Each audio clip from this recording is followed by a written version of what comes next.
Shoes. We all wear them every day. Normal people buy them because they are either comfortable, they look nice, or they're just cheap. But then there's people like us. People like me that look to the ground just a little bit too much just to see what the person in front of us is wearing. And yeah, we're like that. People like me that like shoes just a little bit too much. Hi, my name is Pérez, and I'm a kid that lived in Pachuca most of his life until now, a middle class child that spent most of his early days in extracurricular classes. You know, like swimming classes, basketball classes, football classes, guitar lessons, even taekwondo. I mean, I know how to do a lot of things, but there were three things that got stuck with me the most. Painting, I might not be the best at it, but I like it.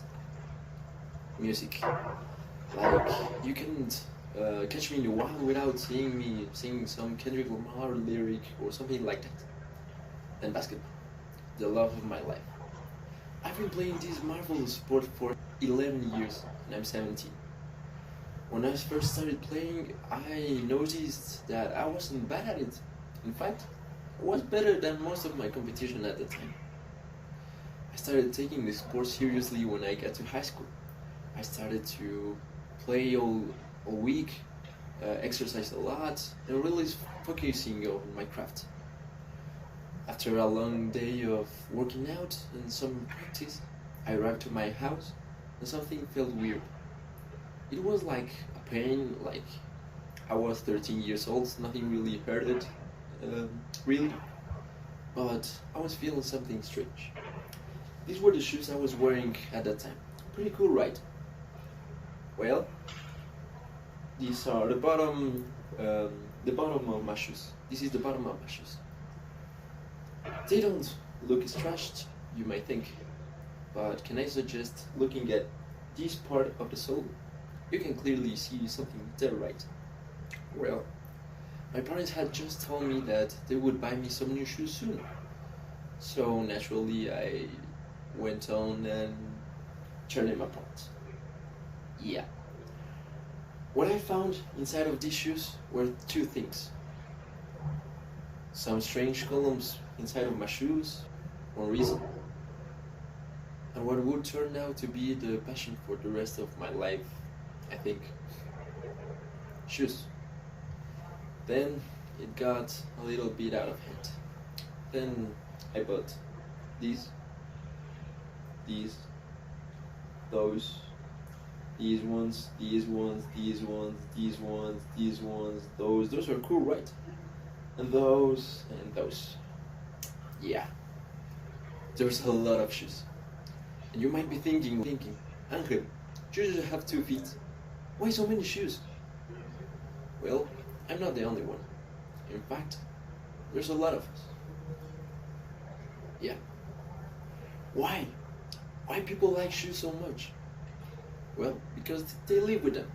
There was a guy called Phil Knight that one day decided to import some basic sneakers, resell them, make a deal, and stamp a check mark on them. And that's basically Nike. But then, 1984 occurred. A young basketball player from the University of North Carolina was about to make his big debut on the NBA, the big leagues. You might have heard of him. You know, tall guy, bald, once starred in a movie with Bugs Bunny.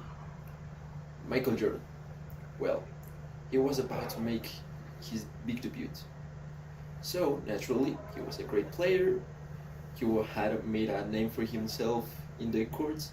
So, brands approached to him to make him offer him some deals. Naturally, he went with Converse, the brand he had used all of his current career.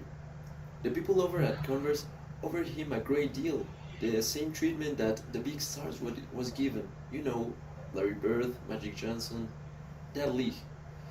But it was missing something for Michael. It needed some imagination.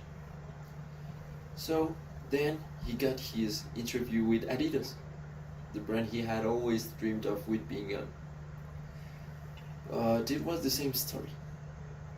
So then his mom told him after some of these failed interviews, go with the interview with Nike. You know that small brand. He was a little skeptic, but he decided to go. When he arrived to the place, all the TVs in the room were playing videos of MJ playing in his college years. Some music was playing. And there he was, Phil Knight with an offer. $500,000 each year for 4 years, 2 Mercedes, and a shoe of his own. His signature shoe. A shoe that he could design. A shoe that fitted him. So naturally, Jordan was no fool. He accepted the offer. And that is where the Air Jordan 1 was born. Nike expected $4 million on the first year of the deal. They got $76 million on the first month. This was no coincidence. It wasn't just because Jordan was cute or because he was just too good on the court not to buy his shoes. No.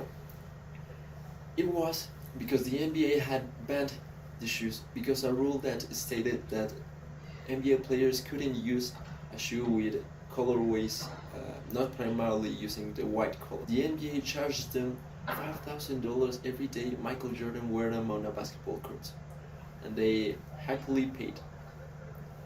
Why? Because then they made an ad with the statement, thankfully the NBA can ban you for wearing them. And it worked. Now let me tell you another story. Our main character, an architect doing architect things at Nike in Portland, building some new buildings for the brand, some new offices, but then his boss approached to him with a new challenge. Would you want to design some new shoes?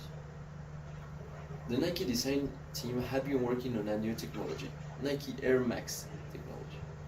It was a bag full of air that would go on and be on the midsole of the shoes. It was a great idea. They had already been using it in one model called the Tailwind, but it wasn't great. So they wanted it to be bigger, to be greater. But the problem, it didn't fit on the shoe. And there's where our favorite architect, Tinker Hatfield, comes to the story. A few months in the past, he had went on a trip to Paris, the great city, and went to the Pompidou Museum, a museum where all the structures that made the building work are on the outside, from the water tubes, the AC, or even the stairs. They were all on the outside. So why not take this approach and use it on the shoes? So the Air Max 1 appeared. This shoe would go on and turn into Nike's trademark, the Air Max bubble. Now, the Adidas Savior, the Yeezy 350 V2. You might have seen this shoe a lot in this school, and you might be thinking, why so many people use it? Why? Because there's a certain name attached to it, Kanye West. Yeah, the multi-millionaire, ex of Kim Kardashian, and recent crazy person. This is the shoe that made Adidas reach the levels of Nike. Before this, they were a great brand with some running shoes, some basketball shoes, and a great offer for casual trainers. But they were missing something. It wasn't some great athletes doing incredible stuff like Michael Jordan's case. This time it was an artist, like in the 90s with Run DMC, the famous rap group. Now they were trying to go into the culture, into people's lives, and it worked. People listened to Kanye West, at least his music, and they wanted his shoe after all. Then they went on and sang Rihanna, Beyonce, Big Sean, It was a new strategy, and now people were looking at it. It worked. Now you understand us.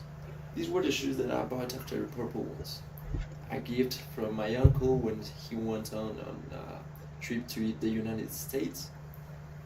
The shoes that my favorite player of all time, LeBron James, was wearing on All-Star Weekend, the big stage.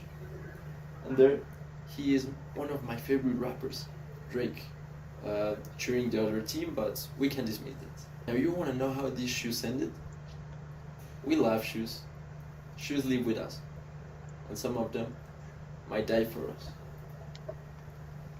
Thank you, and good afternoon.